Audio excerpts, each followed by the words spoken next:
Graça e paz, tudo na bênção com vocês. Estamos aqui para dar sequência, no projeto do nosso livro, vídeo.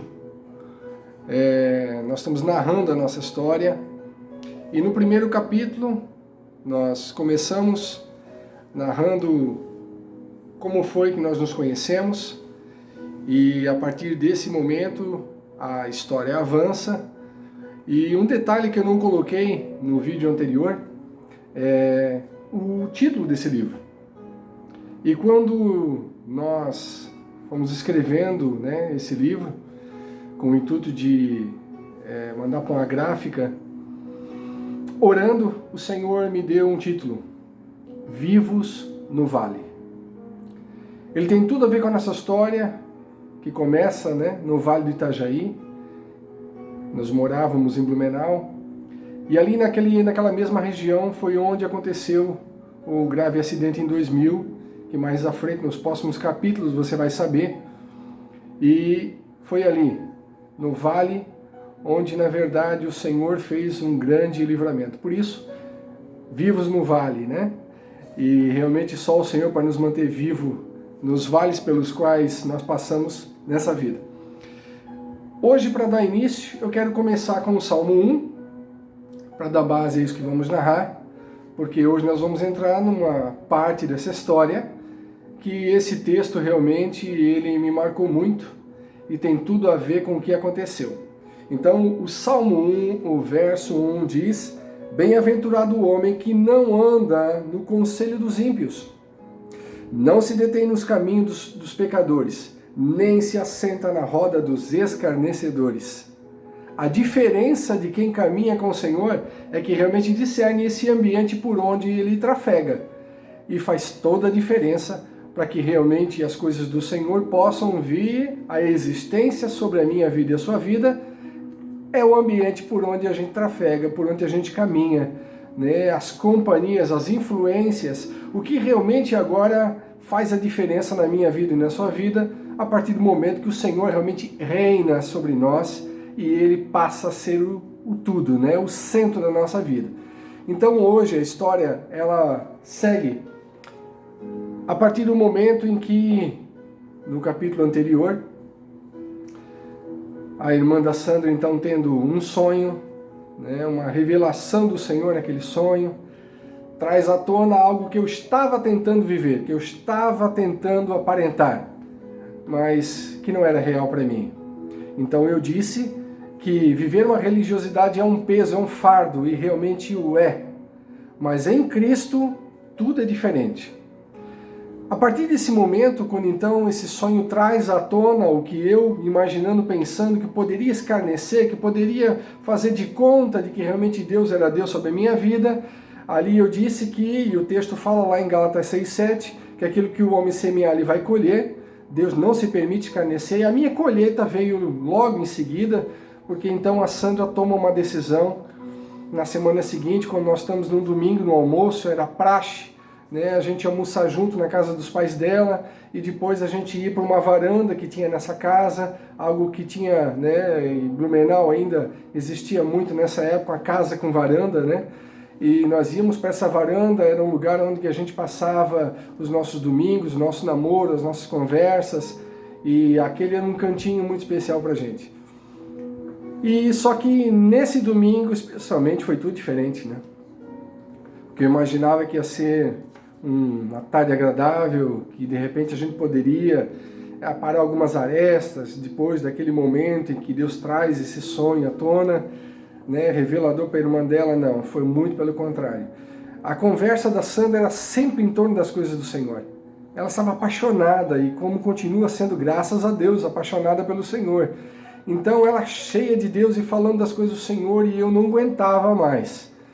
Como eu não tinha tido esse encontro com Deus, aquilo para mim era pesado. E não era mais só nós dois na conversa, tinha Jesus na conversa. E Jesus querendo entrar na minha vida, mas naquele momento eu não estava permitindo. Eu queria outra coisa.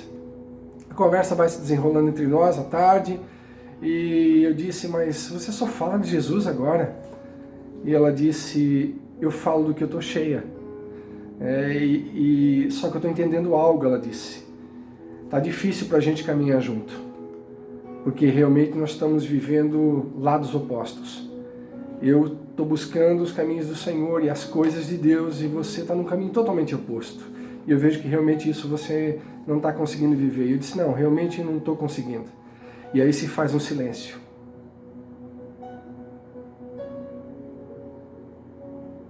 Que silêncio complicado.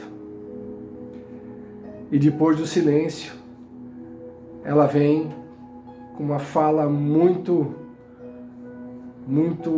decidida. Ela disse, não dá mais para a gente caminhar juntos. Ela tira uma aliança de noivado do dedo e dá na minha mão. E ali acaba, naquele momento, algo que eu achava que não ia acabar nunca, né? Uma mulher apaixonada deixa o seu amado por outro. Mas eu louvo a Deus, porque a Sandra deixou de mim naquele momento para honrar o Senhor. O amor dela por Deus foi maior do que o amor que ela sentia e sente por mim, porque ainda hoje, em primeiro lugar, é Deus na vida dela. E é o que eu digo para você, jovem, é o que eu digo para você que está buscando alguém, né, para formar uma família.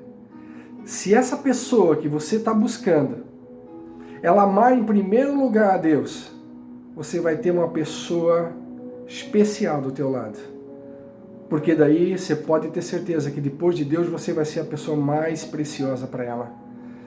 Se Deus vier em primeiro lugar, você pode ter certeza que você vai ter uma pessoa muito firme do teu lado. Alguém que não vai te deixar, que não vai te abandonar, que não vai te trair por qualquer coisa, né? Então aqui fica uma dica, algo que eu sempre falo para os jovens. Quer buscar uma moça para casar, quer buscar um moço para casar, veja como é que é a vida dele e dela com Deus. Aí você vai saber se realmente é possível continuar caminhando. Porque se isso não for primazia, amados, não vai dar certo. Em algum momento o sofrimento vai vir de maneira muito terrível. Então o inevitável acontece. A gente termina o relacionamento naquele momento. A Sandra, ela vai chorar aos pés do Senhor, sai dali e vai chorar aos pés do Senhor. Eu continuei fazendo o que eu fazia.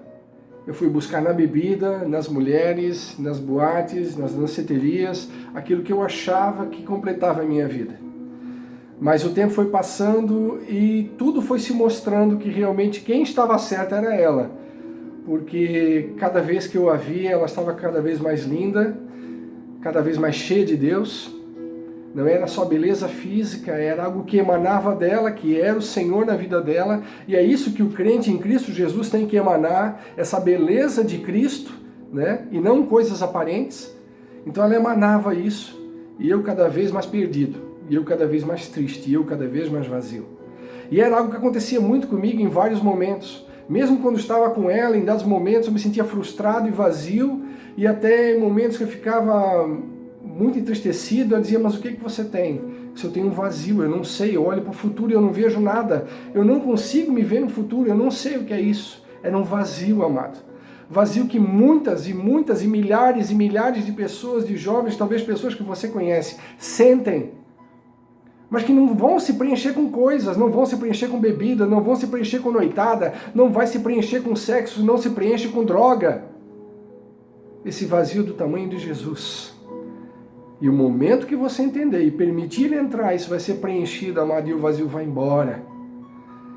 Então a história segue. Os meus recursos, então, eram buscar desse tipo de forma, né? Desse tipo de maneira, tentar, então, bom, já que não tenho mais ela, eu vou preencher de outra maneira. Mas, amado, cada final de semana que passava, na segunda-feira eu corria atrás dela, porque eu sabia onde ela trabalhava, porque ela era promotora de vendas, trabalhava nos mercados, uma marca determinada, então eu sabia mais ou menos, e eu ia, olha, eu estou sentindo falta, eu preciso de você, e ela dizia, você precisa de Jesus, você precisa de Jesus. Ela foi muito firme, ela tinha nascido de novo.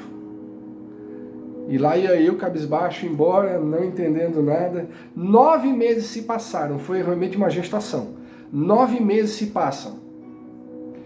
E Deus é tão lindo quando Ele está nos cercando, Deus é tão maravilhoso, Ele vai usando as pessoas, Ele talvez vai usar esse vídeo para falar com você, e eu espero que isso aconteça, para que você tome uma decisão real por Cristo, não por uma religião, não por uma religiosidade, porque isso não vai adiantar na tua vida.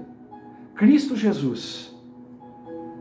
A partir do momento que você um dia verdadeiramente orar, pode ser no teu secreto, mas você vai precisar caminhar numa igreja. Uma igreja que pregue a palavra, que pregue essa verdade. Você vai ver que isso vai acontecer. Deus não rejeita o quebrantado. Ele não rejeita o arrependido. E Deus está sempre disposto, a qualquer momento, enquanto esse tempo da graça maravilhoso que estamos vivendo existir, sempre pronto para o teu recomeço. Não esqueça disso. Então, depois de 9 meses, Deus usa um cliente meu. Eu trabalhava no ramo de vendas, no ramo farmacêutico. Fui atender um cliente numa cidade ali perto de Blumenau, em Pomerode. E um dono de uma farmácia, colega meu há muito tempo. Eu não sabia que havia tido um encontro com Cristo. E ele vendo a minha situação, que eu estava borocochô, estava chulé. Ele diz: o que tu tem? Não, tô assim, tal. Não, mas o que você tem? Não, que eu terminei meu noivado e tal. Mas por quê? E aí eu conto, e quando eu falo que é isso, Deus usa ele de uma maneira muito tremenda e me faz um convite. Você não quer ir num jantar com a gente? Pô, jantar é uma coisa que de repente vai ter bastante gente, né? Vai ter bebida, vai ter gente diferente. Não, tô dentro. Não, mas o jantar é diferente. O jantar vai ser em Blumenau. O jantar vai ser num bom hotel de Blumenau, né? Vai ser lá no Plaza Hering. Eu quero que você seja meu convidado. Mal sabia eu que esse jantar era um jantar da Donep, né? A Associação de Homens do Evangelho Pleno, né? Então, pessoas que são dispostas a dar o seu testemunho, homens de negócios, homens que foram alcançados por Cristo, que querem então ser usados agora de uma maneira muito especial para dar o seu testemunho. Então se faz isso num ambiente diferente e, amado, é muito especial. O trabalho da Donep é fantástico. E eu fui alcançado nesse jantar, né? Antes disso, eu, como volta e meia, buscava ter algum contato com a Sandra. Eu ligo para ela: olha, um cliente me convidou para um jantar na Donep em Blumenau, né? Como é que é isso? E ela me explicou um pouco que ela já conhecia. Eu disse: vocês vão? Disse: olha, a gente vai. Eu posso ir junto? Já doido para estar perto dela, né? E ela disse: não, você pode ir, você pode me levar, mas algumas amigas vão comigo. Tipo assim, nada de estar sozinho comigo. Então não, tranquilo, eu levo todo mundo. E chegamos naquele lugar, no Plaza Hering, e ali começou uma nova história para mim. Mal sabia eu que naquele lugar, né, o Senhor ia usar um empresário, um executivo, dando o seu testemunho, e sem bebida alguma, sem me ambientar dessa forma, como eu costumava fazer quando chegava em algum lugar. Eu já bebia para me ambientar, para estar legal, para me soltar. Ali não teve nada disso, o ambiente estava especial, estava muito gostoso, uma atmosfera tremenda, diferente, uma alegria no ar que só Deus pode dar para o povo, né? E aí ele começa a dar o testemunho dele, e aquilo vai me impactando. Eu disse: Deus, como pode isso, como pode isso, como pode isso? Ele era assim, assim, assim, e o Senhor fez isso, mas como, né?